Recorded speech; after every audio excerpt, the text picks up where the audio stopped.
Bonjour mesdames et messieurs, je suis tout à fait ravi de vous retrouver dans cette nouvelle édition dans votre émission semi-quotidienne Midi au Caire. Comme vous le savez, pendant cette édition de vendredi, on essaie de vous présenter presque les grands événements qui ont émaillé la scène égyptienne durant les derniers jours, à partir de la politique, passant par l'économie jusqu'au domaine du tourisme et de la culture. Justement, nous allons commencer cette nouvelle tournée dans le monde égyptien, mais après cette petite pause.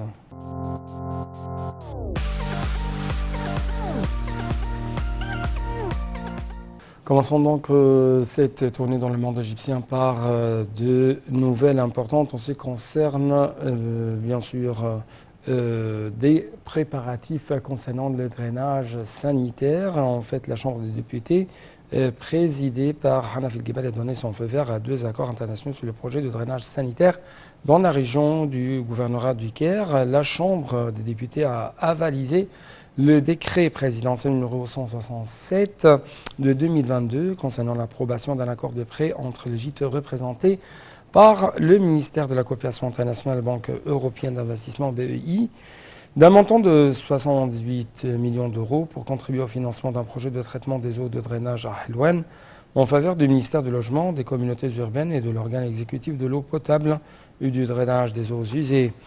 La Chambre a également approuvé le décret républicain numéro 191 de 2022 portant approbation d'un accord de prêt entre l'Égypte et l'Agence française de développement, AFD, sur le traitement des eaux de drainage à Helwan par une facilité de crédit de 52 millions d'euros et un don de 25 millions 1000 euros.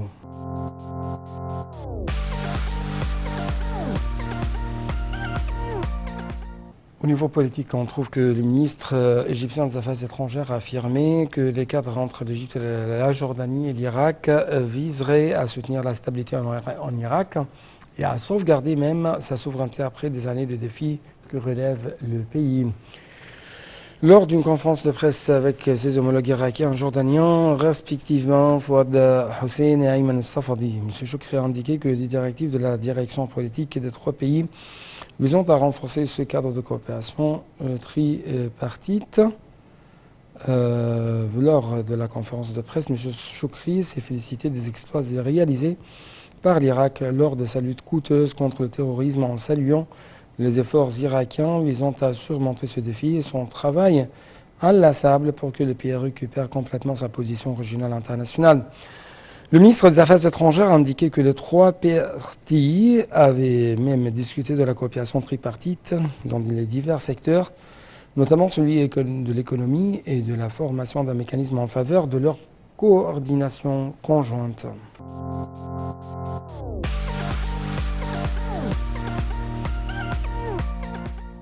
Passons à une autre nouvelle très importante en ce qui concerne la terre agricole ici en Égypte. À cet égard, on trouve que le président Abdel Fattah al-Sisi a ordonné plutôt de continuer à promouvoir les efforts concernant la bonification agricole dans le cadre du projet géant national de production agricole intitulé le nouveau Delta de l'Égypte et la création ultérieure de communautés urbaines étendues, réalisant ainsi les objectifs de l'État égyptien visant à établir de nouveaux centres de développement global via l'expansion horizontale loin des zones densément peuplées.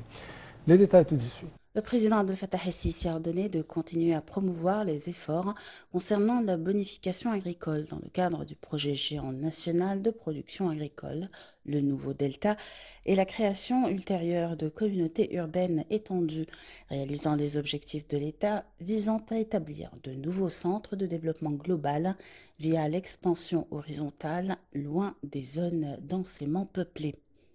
Le chef de l'État a donné cette directive lors de sa réunion avec le conseiller du président de la République pour l'urbanisme, Amir Saïd Ahmad, et le chef de l'autorité du génie militaire, Eheb El-Faur, a déclaré le porte-parole de la présidence de la République. Lors de cette réunion, M. Sisi a été informé des développements du projet Nouveau Delta qui vise à augmenter la superficie agricole en Égypte le long de l'axe de Dabra en comprenant plusieurs projets pivots pour le développement agricole, dont le projet de l'avenir de l'Égypte, a ajouté le porte-parole. Le président El-Sisi a également suivi les efforts concernant l'exploitation et le développement des terrains vacants dans le gouvernorat du Caire, en particulier dans la région de l'Est du Caire. Il a ordonné d'exploiter et de développer ces terrains selon une approche globale qui s'intègre aux géants projets de développement mis en place par l'État, ainsi qu'aux efforts de coordination urbaine dans le gouvernorat du Caire.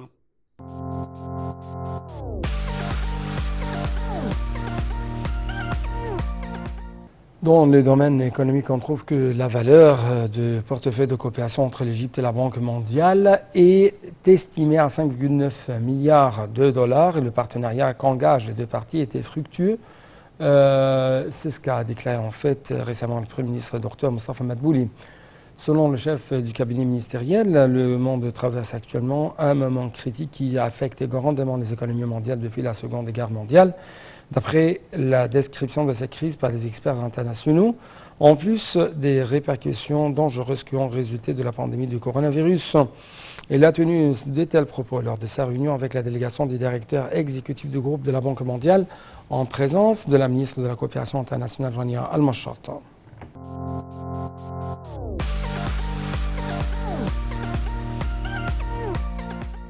Une très bonne nouvelle pour la performance de l'économie égyptienne. Le Premier ministre Dr Mostafa Madbouli a chargé chaque ministère d'une mission définie. Chaque ministre devrait en fait remplir ses engagements, aboutir aux objectifs escomptés, soulignant qu'il allait suivre l'avancement de ces dossiers et ce lors de sa présidence de la réunion du comité intitulé Comité supérieur sur la performance économique, tenu en présence des ministres et des responsables des ministères et même des autorités compétentes. Au cours de la réunion, le Premier ministre a passé en revue la mise en vigueur jusqu'à présent des décisions et des mesures annoncées durant la conférence de presse mondiale tenue le 15 mai dernier, faisant état de la création sous sa direction d'une commission supérieure pour le soutien de la politique de la concurrence et de la neutralité de compétitivité, concernée d'examiner même les résolutions, les législations, les règlements, les politiques émises par les autorités administratives de l'État.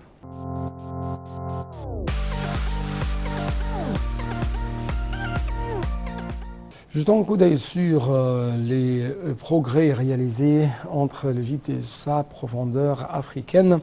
Le Premier ministre Dr Mostafa Madbouli a souligné l'intérêt de l'Égypte à la contribution aux efforts de développement du Zimbabwe par le biais de diverses entreprises égyptiennes en Afrique dans le domaine du projet d'infrastructure. Il a signalé que les directives données par le président de l'État à l'inauguration de la première conférence et exposition internationale Africa Health de mettre à disposition les potentiels de l'Égypte dans les divers domaines pour servir les frères africains. Madbouli a de même fait ses propos lors de sa rencontre avec le vice-président du Zimbabwe et ministre de la Santé Constantino Chwinga et la délégation qui l'accompagne. M. Madbouli a salué les relations historiques liant l'Égypte et le Zimbabwe, puisque l'Égypte a soutenu depuis les années 1960 les mouvements de libération dans ce pays africain, ajoutant que le Caire était en tête des pays qui ont établi des relations diplomatiques avec Harare après l'indépendance le 18 avril 1980.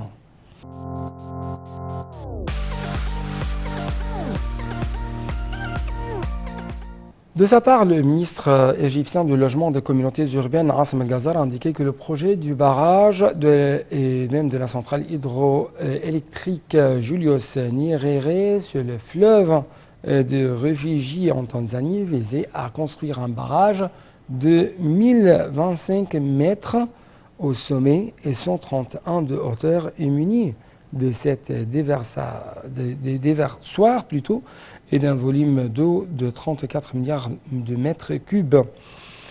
El-Ghazal a tenu ses propos lors d'une réunion de suivi de l'avancement des travaux en cours dans ce projet exécuté par un consortium de grandes firmes égyptiennes, et ce conformément aux directives du président Abdel Fattah al-Sisi d'accorder un intérêt particulier à ce projet. Le projet, précise M. El-Ghazal, comprend également une centrale hydroélectrique d'une capacité de 2115 MW.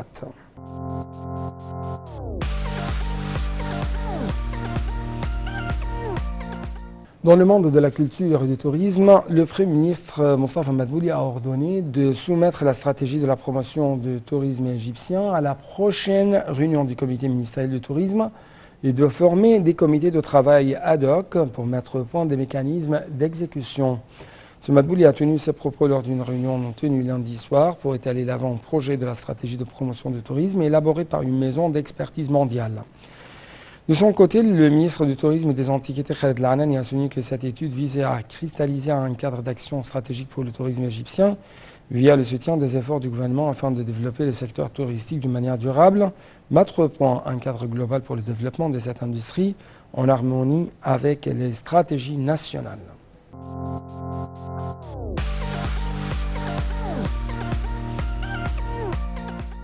Dans le domaine sportif, l'Égypte essaie toujours et tente toujours même à réaliser de grands pas pour être un pays hôte de grandes compétitions internationales dans le domaine du sport. À cet égard, on trouve que le président Abdel Fattah el-Sisi a enjoint au gouvernement de parachever les travaux de construction de la Cité internationale des Jeux olympiques dans la nouvelle capitale administrative selon le cas un parti et en fonction des plus hautes normes mondiales. Le chef de l'État a exigé que ces constructions optimisent la capacité de la cité d'accueillir les plus grandes manifestations sportives internationales dans les différentes disciplines et que les infrastructures sportives soient conformes à celles hôtelières modernisées en vue de contribuer à la promotion culturelle touristique de l'Égypte, selon les déclarations faites par le porte-parole de la présidence, Bassam Radi. D'autre part, le chef de l'État a pris acte du cours de travaux dans la cité étant un nouveau bastion sportif intégré pour les différentes disciplines individuelles et collectives, en sus des zones de services et des établissements médicaux, hôteliers, administratifs et des places pour le grand public.